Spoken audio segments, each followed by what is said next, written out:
안녕하세요. 매일 새로운 사연을 전하는 읽어주는 사연 라디오입니다. 구독과 좋아요, 많은 공유 부탁드립니다. 오늘의 사연 시작하겠습니다. 안녕하세요. 남편과의 싸움으로 고통받고 있는 30대 여성입니다. 결혼한 지 올해로 1년이 조금 넘었는데 요새 남편이 하는 짓을 보고 있으면 도대체 저랑 결혼을 왜 한 건지 모르겠습니다. 저는 평생을 함께할 사랑하는 배우자와 가정을 꾸렸다고 생각했는데 남편은 시부모님께 딸 하나 구해다 드리고 싶었던 건 아닌지 남편 하는 짓거리를 보고 있으면 정말 별의별 생각이 다 들더라고요. 그래서 남편에게 이혼하자고 했는데 남편은 이마저도 시부모님 가슴에 대못 박는 일이라며 이혼은 절대 못한다고 나와서 요새 골치가 아파 죽겠습니다. 아무튼 제가 이렇게 생각하게 된 이유는 정말 많은데 그중 몇 가지만 허심탄회하게 털어놓을게요. 남편과는 사회생활을 하면서 알게 된 사이예요. 남편이 제가 다니는 회사의 거래처 직원이었지요. 업무적으로 몇 번 같이 일을 하게 된 적이 있는데 그때 남편이 먼저 저를 보고 반했다고 들었습니다. 그리고 젊은 직원들만 보면 짝지어주길 좋아하던 저희 팀 팀장이 남편과 제 사이에서 다리가 되어주었어요. 솔직히 저는 그렇게 내키는 자리는 아니었는데 팀장이 혼자 신나서 난리도 아니었으니 제 입장에선 적당히 분위기를 맞춰줄 수밖에 없었달까요. 그리고 남편은 남편대로 저랑 만나게 되었으니 신이 났던 모양이고요. 아무튼 그렇게 만난 남편은 저에게 잘 보이고 싶어 안달이라도 난 것처럼 행동했는데 그게 싫지만은 않았네요. 이후로 저희는 1년이란 짧은 시간을 연애하고 결혼을 약속하게 되었습니다. 갑자기 결혼을 서두르게 된 건 남편의 나이가 33이었는데 하루라도 빨리 안정된 가정을 꾸리고 싶다고 했거든요. 저는 31살로 제 기준에서 말하자면 그렇게 결혼이 급하다고 생각하진 않았어요. 주변에도 아예 20대 후반에 결혼을 한 친구들도 있었지만 30대 중반까지는 일만 하겠다고 선언한 친구들도 있었으니까요. 하지만 그건 그 사람들 사정이고 남편은 하루빨리 저와 가정을 꾸리고 싶다고 졸라댔으니 그리고 연애하는 동안 크고 작은 다툼 없이 마치 무르르듯 지냈거든요. 그래서 결혼을 한다면 당연히 남편이나 남편 같은 사람과 하는 게 맞다고 생각했기에 알겠다고 했지요. 결혼할 때 양가로부터 크게 도움을 받은 건 없어요. 일단 시댁이나 친정이나 상황이 비등비등했거든요. 시댁의 경우 아버님이 공무원이셨는데 지방의 한직이라고 표현해도 될지. 요새는 공무원이 되려면 1년이고 2년이고 공부해서 시험 보고 되는 게 당연한 일이었지만 예전에는 지인 추천이라고 해야 할까요? 어머님 쪽 어른이 아버님을 소위 꽂아준 자리라 들었습니다. 그래서 일도 많지 않고 몸도 편하다고 들었어요. 대신 월급을 제외하곤 수당이라고 딱히 받을 것도 없어서 어머님 아버님이 사는데 무리는 없지만 결혼하는 아들한테 뭐 하나 턱하니 해주실 사정은 아니었지요. 저희 친정은 친정 부모님 명의로 집이 2채 정도 있기는 했지만 친정아버지는 은퇴를 하신 상황이었거든요. 그렇다 보니 가지고 있던 아파트를 담보 삼아 대출을 받는 것도 불가능한 것은 아니었지만 그러면 상환은 어떻게 할 것이냐 그것이 문제였달까요. 그래서 제가 먼저 시댁에서도 아무것도 안 해주시는데 굳이 우리라고 무리할 필요는 없지 않냐며 아무것도 안 해주셔도 괜찮다고 말씀드렸습니다. 참고로 남편에게는 이 부분에 있어서 상의를 하진 않았는데 시댁에서 도와주지 않는다는 이야기를 들을 때 저 역시 남편이나 시부모님에게 특별한 이유를 들은 것도 아니고 이해를 부탁받지도 않았기에 똑같이 행동했어요. 하지만 남편은 나중에 이 얘기를 끄집어내서는 제가 시부모님을 무시한 거라는 말도 안 되는 억지를 쓰더라고요. 아무튼 그렇게 신혼살림을 차렸는데 저는 사실 그렇게 살가운 성격이 못 됩니다. 친한 친구들도 3, 4명밖에 없을 정도로 내성적이고 사회생활은 말 그대로 사회생활을 하는 거지 제 사생활 이야기를 한다던가 고민거리를 털어놓는 일은 절대로 없어요. 그리고 남편도 연애할 때는 이런 제 성격을 좋아라 했습니다. 전에 사귀던 여자는 술자리하고 남자 여자 가릴 것 없이 사람을 너무 좋아해서 자기가 신경 쓸 일이 많았는데 저는 회사 집 운동 이렇게 3가지만 반복하고 친구들을 만나도 밥 먹고 커피 마시는 게 전부니 자기가 안심이 된다면서요. 그런데 막상 결혼을 하고 나니까 제가 나서서 집안 행사, 예를 들어 어머님 아버님 생신부터 시작해서 명절이라던가 그럴 때마다 어떻게 할지 뭘 먹을지 어디를 갈지 전부 다 제가 나서서 자리를 만들고 분위기를 이끌어 나가길 바라더라고요. 심지어 집들이 하던 날에는 대뜸 저더러 시부모님 앞에서 간드러지게 트로트 한 곡 뽑아보라는데 기분이 정말 좋지 않았습니다. 당장 친정부모님 앞에서도 내키지 않는 일인데 시부모님을 비롯한 시댁 식구들 다 있는 자리에서 제가 트로트를 왜 불러야 하나 싶었지요. 그래서 웃으면서 싫다고 하니까 남편이 오히려 아주 정색을 하면서 제가 분위기 다 망친다며 며느리가 돼서는 시부모님 기쁨조 좀 되어드리면 안 되냐는 거예요. 어이가 없어서 남편더러 기쁨조가 뭔지나 알고 그런 소리를 하냐 했습니다. 그렇게 분위기가 좀 험악해지고 나니까 그제서야 어머님이 나서서는 저더러 노래 안 해도 된다며 괜찮다 하셨는데 그나마도 나중에 집에 가실 때 따로 저를 불러서 그러시대요. 원래 하기 싫어도 남편이 해달라고 하면 한 번씩 해주고 그러는 게 아내가 할 일이라나요. 그리고 아버님이 트로트를 좋아하시니까 다음에는 한 곡조 연습해오랍니다. 황당해서 말도 안 나오더라니까요. 그리고 이후로도 그런 비슷한 일들이 반복되었어요. 저는 전혀 준비가 되어 있지 않았는데 남편은 제가 눈치껏 센스껏 어머님 아버님을 챙겼으면 하는 것들이요. 매주 금요일 저녁이면 남편은 어머님 아버님께 전화를 드리고는 저와는 상의도 없이 선의 바꿔줄게 하고는 전화기를 넘기기 일쑤였습니다. 그러면 솔직히 무슨 말을 해야 할지 모르겠더라고요. 어머님이 궁금해하시는 건 당신 아들이 어디 아픈 데는 없었는지, 뭘 먹고 출근을 했는지, 날씨가 더운데 옷은 어떻게 입고 다니는지, 솔직히 죄다 남편에게 직접 물어보시는 편이 훨씬 빠르겠다 싶은 것들이었으니까요. 그런데도 구태여 저랑 통화하길 원하셨고, 말씀하시길 어머님 친구분들 딸들이 그렇게 잘하더라면서 당신도 공연이 보고 싶다던가, 쇼핑이 가고 싶다던가. 하지만 솔직히 제 입장에선 그런 어머님의 말씀이 무척이나 부담스러웠습니다. 일단 저도 남편과 마찬가지로 직장 생활을 하고 있었던 데다가 시댁은 차로 왕복 4~5시간은 걸렸으니 까놓고 말해서 어떻게 해달라는 말씀이신지 종잡을 수가 없었달까요? 하지만 남편이 말하기를 시부모님은 꼭 뭔가를 바라고 하시는 말씀은 아니라며 저더러 전화통화만이라도 진심을 다해서 하라대요. 1~20분도 아니고 1시간을 말이에요. 그래서 언젠가부터는 아예 금요일 저녁 8시부터 9시는 어머님 아버님과 통화하는 시간, 이렇게 제 나름대로 스케줄로 정해두었습니다. 그랬더니 남편이 한다는 소리가 저더러 너무 일하듯이 하는 거 아니냐면서 의무감에 할 거면 하지 말랍니다. 진심과 성의 그리고 사랑이 느껴지질 않는다나요. 정말이지 그때는 남편 멱살이라도 잡고 싶은 심정이었어요.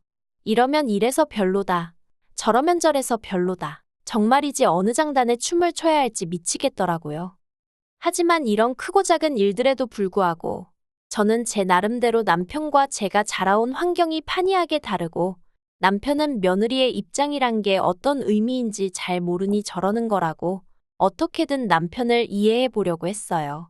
그래서 남편이 말도 안 되게 쓰는 억지에도 웬만하면 알겠다고 내가 시정하겠다고 말하고 상황을 어떻게든 정리하려고 들었지요. 하지만 그러는 것도 하루 이틀이지. 결국 얼마 전의 일로 전 완전히 폭발해버리고 말았네요. 거의 평생을 한 지역에서 근무하시던 아버님께서 어떤 이유 때문인지 서울로 근무지가 변경되었다고 연락을 받았습니다. 어머님은 아버님이 그간 하신 고생이 드디어 빛을 보는 거라며 무척 기뻐하셨고 그 일로 남편하고 어머님 통화도 길어지던 차였어요. 그리고 그런 와중에 저는 저대로 씻고 저녁 준비도 하고 할 일 좀 하려고 하는데 남편이 어딜 가냐며 어머님이랑 같이 통화하자고 스피커폰으로 돌려서 자리도 벗어나지 못하게 되었지요. 그런데 남편이 갑자기 그럼 아버지는 올라오셔서 어디에 계시냐고 물었습니다. 저 또한 저도 모르게 그 질문에는 귀가 쫑긋 서더라고요. 그리고 어머님은 뭐가 걱정이냐면서 너네 집에 있으면 되지? 그러시대요. 저희 집 말이에요. 남편이랑 저랑 있는 돈 없는 돈 다 끌어다가 구한 집으로 방이라고는 2개밖에 없습니다. 그나마 안방이 작아서 옷 넣을 곳도 마땅치 않거든요. 그래서 방 1개는 드레스룸 겸 창고로 쓰고 있어서 누가 와 있고 할 만한 자리도 없어요. 어머님도 집들이 때 오셔서 다 보셔서 아시고요. 그런데 너무나 태연하게 너네 집에 있으면 된다는 어머님이나 거기다 대고 그러면 되겠다고 동조하는 남편이나 둘 다 이해가 되질 않았습니다. 그리고 이후로 전화를 끊기 전까지 남편과 어머님 둘이서 몇 마디 더 주고받던데 솔직히 귀에 들어오지도 않대요. 저는 아무 말도 하지 않았습니다. 당장 내일 오신다는 건 아니었고 지나가는 말씀으로 하신 소리일 수도 있었지만 그냥 머리가 너무 아팠어요. 그래서 그냥 가만히 있는데 남편이 먼저 저더러 들었지? 하고 말을 걸더라고요. 그래서 응, 듣긴 들었지 했습니다. 그러자 또다시 남편은 저더러 말투가 그게 뭐냐고 꼬투리를 잡길래 더는 안 되겠다 싶어서 솔직하게 제 생각을 털어놓았어요. 나는 아버님이 우리 집에 와 계시는 건 반대라고요. 퇴근하고 집에 오면 편하게 쉬고 싶은데 아버님이 계시면 어떻게 쉬냐고 잘할 자신이 없다고 했습니다. 그랬더니 남편이 금세 안색을 달리하고는 아버님이 평소에 저한테 얼마나 잘해주셨는데 말을 그렇게 하냐며 잘하려고 노력할 필요 없대요. 아버님은 원래 그런 거 신경 안 쓰신다나요? 뭘 몰라도 한참 모른다 싶어서 황당했지요. 도저히 말이 통하지 않는 것 같아서 남편에게 좀 더 직설적으로 말을 꺼냈어요. 아무리 아버님이 나에게 잘해주셨다고 해도 솔직히 내가 시댁에 가서 발 한번 쭉 펴고 앉아있어 본 적이 있기라냐? 누가 나한테 물 한 잔 떠다 준 적이 있기를 하냐? 당신이 말하는 아버님이 나한테 잘해주신 거 솔직히 뭘 말하는지 모르겠다. 아무튼 나는 아버님이 와서 지내시는 건 반대다. 그것도 하루 이틀도 아니고 1년씩이나 절대로 안 된다. 그랬더니 남편이 저더러 생각이 글러먹었대요. 일단 아버님이 서울로 올라오시게 되었으면 축하부터 해드리는 게 정상 아니냐면서 그런데 제 머릿속에는 축하는 뒷전이고 그저 아버님이 여기 와서 지내시게 되는 거 그거 반대할 생각만 가득 차 있다나요. 그리고는 저 같은 며느리를 보게 한 자기가 죄인이라면서 아버님께 너무 죄송하고 아버님이 불쌍하답니다. 정말이지 이때는 저도 인내심이 끊어지는 기분이었어요. 그래서 오죽하면 정말 마지막이다 생각하곤 한 번 더 이야기했습니다.